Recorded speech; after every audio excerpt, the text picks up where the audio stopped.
iya. lagu itu jadi engine yang luar biasa gitu Mas Chandra. Ya, Dan juga, menarik juga nih Glenn, seperti kamu bilang tadi, membuka pintu-pintu hati lainnya. Karena memang seperti Glenn bilang tadi, kita memang harus betul-betul jujur ya menurut mengikuti kata hati ya. Jadi tadi agak menarik juga waktu Glenn bilang dari Imagine itu seolah-olah digiring ke lagu kemanusiaan ya.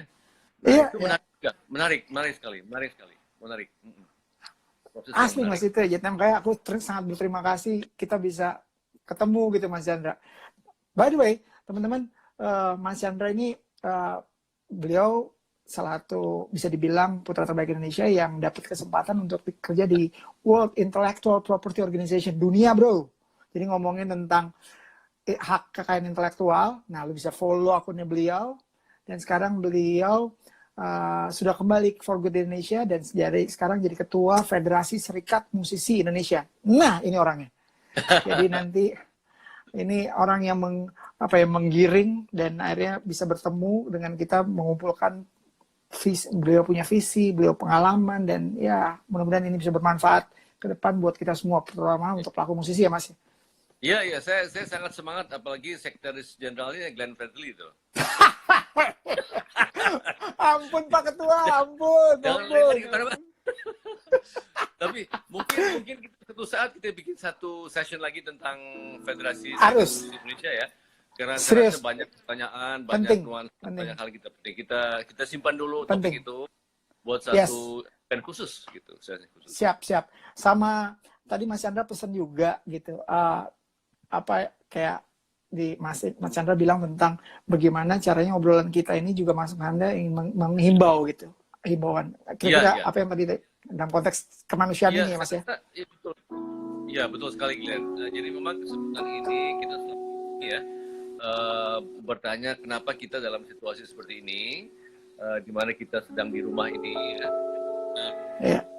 Ada sekelompok manusia yang sedang berjuang ya untuk mengatasi keadaan, yaitu para perawat, para tenaga medis, dokter yang sedang berupaya untuk menghadapi pasien-pasien yang terkena wabah COVID-19 ya.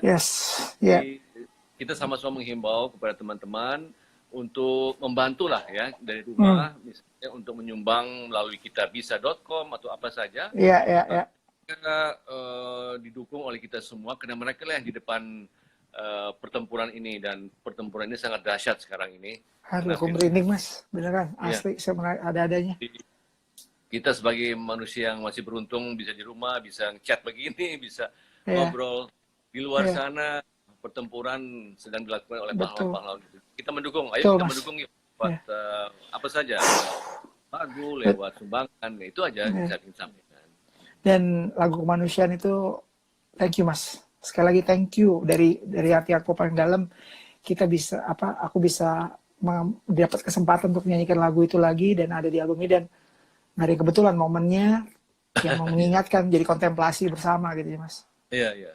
Saya rasa selain melodinya, teman-teman juga bisa melihat syairnya ya, mendengar syairnya ya. Bahwa kita bahagia ini kalau kita bebas. Nah, bebas itu dari macam-macam hal.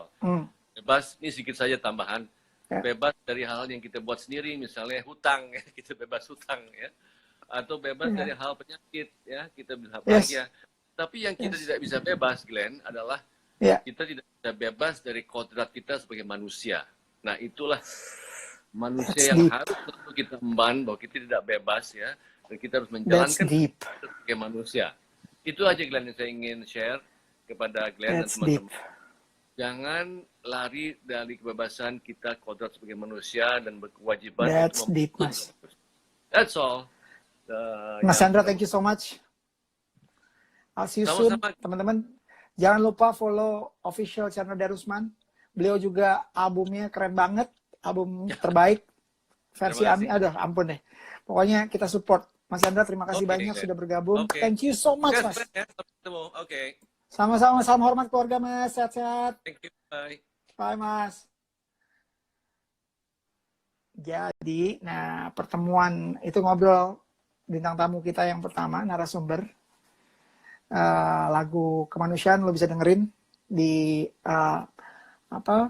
album Romansa ke Masa Depan, dan itu gue featuring bareng Ivan F. Storman, dan juga paduan suara orang bersaudara dari Ambon, anak muda gabungan antara Kristen sama Islam. Mereka nyanyi dalam paduan suara bersama yang menyanyikan lagu kemanusiaan itu, gitu. Jadi teman-teman bisa dengerin. Oke, next. Nah, tadi udah ngobrol sama Mas Chandra. Oh ya, gue cuma mau ngingetin juga, Mas Chandra itu satu band sama produser gue pertama, Aminato Kosin. Nah, lu bisa lihat nanti mata rantainya, Aminato Kosin, produser pertama gue, apa hubungannya sama Mas Chandra Darusman. Mereka punya band, keren gila, parah, band jazz gitu, namanya Karimata. Apa hubungannya tuh Mas Chandra Darusman, Erwin Gutawa, sama Aminato Kosin, ada di situ. Jadi lu bisa Google, ya.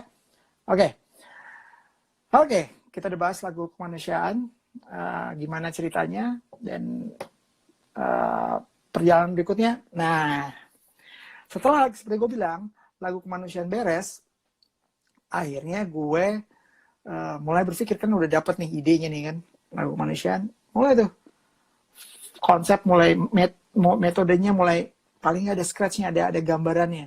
Karena lagu-lagu yang gue buat sebelumnya tuh gue anggap, waduh, nggak ketemu nih.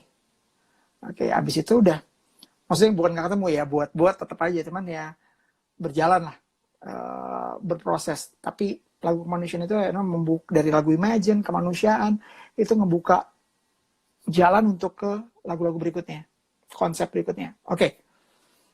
Wow, dari Belanda. Yes. Who has it with you? Belanda. Wow, seru nih. Oke. Kemudian gue masuk di proses lagu berikutnya. Seperti gue bilang, gue bertemu dengan orang-orang atau dikelilingi sama orang-orang yang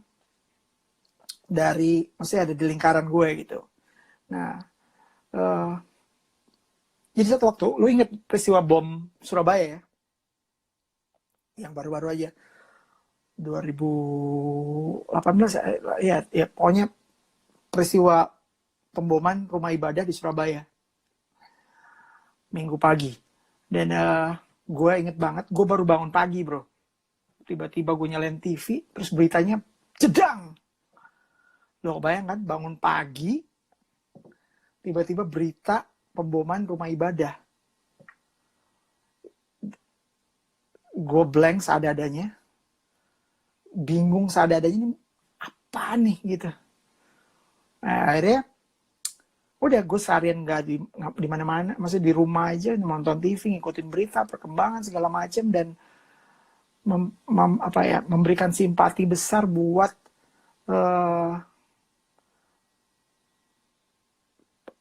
peristiwa itu. Maksudnya orang-orang yang jadi korban, yang nggak bersalah, bahkan orang-orang yang melakukan pun I don't know what's going on pada saat itu. Jadi benar-benar blank. Yang bisa gue lakukan adalah ya mengikuti berita dan mengikuti perkembangan keluarga, saudara-saudara, teman-teman yang ada di Surabaya pada saat itu, sampai akhirnya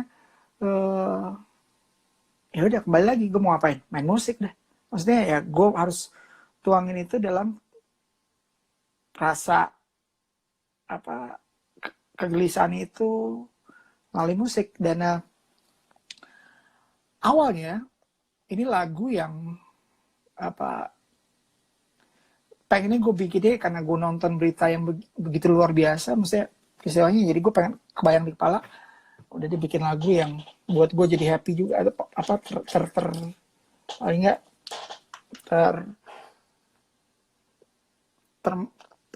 bangun optimis harapan gue pribadi dulu deh gitu, sambil mempertanyakan keadaan itu. Dan lagu yang akhirnya gue bikin judulnya hari itu Di Balik Cerita. Nah ini kira-kira previewnya yang gue bikin. Nah orang yang biasa lah, orang yang gue ajak kerja bareng ya Ryan, udah kalau udah kayak urusan kayak gini karena rumah deket, main band bareng, ya udah Ryan Rasunito orang pertama yang gue bla bla bla bla rekaman. Oke. Akhirnya lagunya sih lagi jadi lagu medium gitu benar ya. Ini lagu ini lirik pertamanya ya.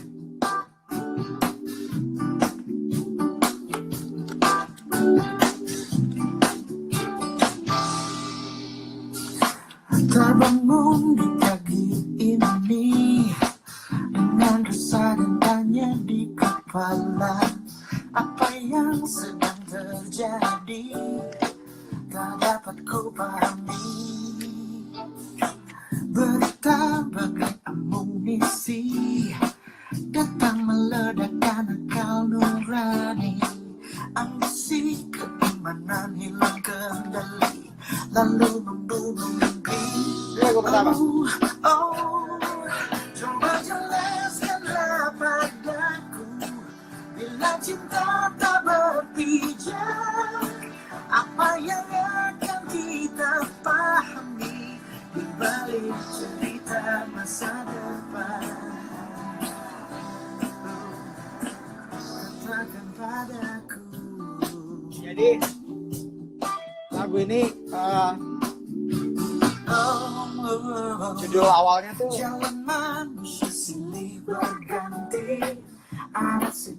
terinspirasi dari peristiwa pemboman Surabaya. Jadi gue minta ya gue bikin lirik, gue bikin dulu materinya dasar gitu ya, terus saya gue hubungin Ryan. Jadi judul lagu ini awalnya di balik cerita masa depan gitu ya, terbangun di pagi ini ku terbayang generasi negeriku melayang dan ya maksudnya yang jadi apa punya lirik awal tuh lebih dark kayak gini, maksudnya lebih mempertanyakan lah tentang kondisinya, itu singkat cerita. Kemudian akhirnya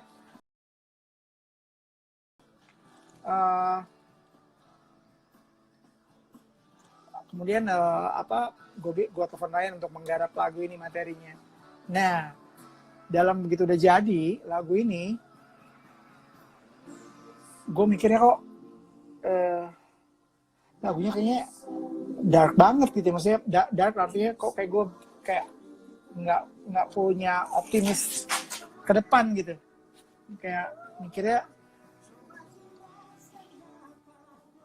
ya udah gitu. Akhirnya gue mempost stop dulu lagunya untuk maksudnya yang udah jadi ini materinya untuk gue review ulang liriknya gitu, dan akhirnya jadilah yang teman-teman dengar judulnya Generasi Antariksa.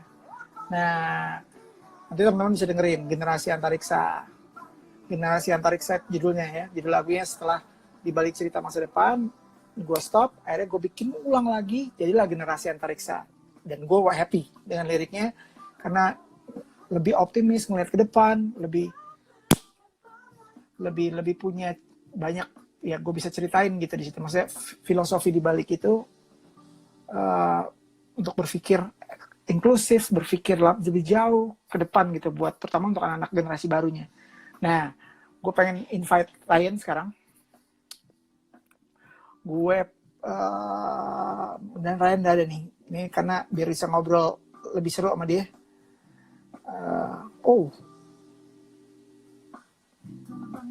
Bentar ya, gue cari Ryan Drasunito. Where are you, man? Ryan.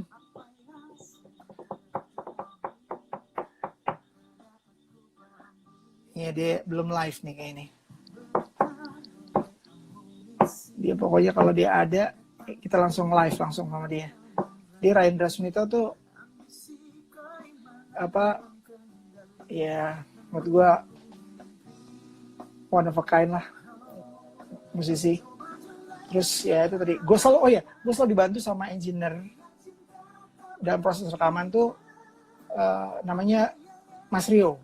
Jadi dia yang engineer di belakang tools ini, ya gue tinggal ngikut aja gitu. Di Mas Rio, selamat siang, salam sehat buat keluarga semua, semoga baik dalam keadaan baik-baik saja. Ada nih dia nih. Nah, oke. Oi, Ya. Gila. Oh men, mending kita main musik deh men, daripada gue musik bikin tutorial lagi nih. Masing-masing. Yoi men, aduh men, thanks banget ya men. Sorry nih informasi gue, ya teman-teman. Jadi ini oknum paling penting nih. Jadi oknum paling penting yang tahu banget gimana proses perjalanan panjang album romansa masa depan dari belum ada judul bikin aja sih. Sebenarnya cuma yang nemenin lu aja sebenarnya. Rese lo enggak lah. Kagak gila. Tengah-tengah malam lu lupa apa? Ya. Jadi nah ini orangnya. Jadi dari mulai kita kerjain itu kan album Luka Cakar. Ya tadi gue bilang ngasih tau juga, ya gue kan ngerilis album Glenn Fredly sendiri, itu album solo gue tuh terakhir 2010, habis itu kan lewat terus perjalanan Baku Cakar dari Luka Cinta Merdeka sampai kita bikin live di Lokananta, sampai akhirnya gue ngomong sama lo, Yan, gue pengen ngerjain album nih Yan, bikin dulu ya, iya kan gue share ke lo, ya udah mulai ngumpulin lagu, lo bayangin teman-teman. Materi lagu tuh ya Ryan lah di sini, materi rough-roughnya mau gimana Bu, ceritain nih dong men, teman-teman mau kayaknya perlu tahu dari lu langsung. Well sebenarnya gue cerita jujur apa gimana nih kan? Ya iyalah, udah apa adanya ya udah biar kayak gini udah kita tiap bareng. Sebenarnya perjalanan album ini kalau gue lihat tuh udah panjang banget. Ya Allah. Ya sih udah. Dari kongresnya, dari kita bikin konser Menanti Arah,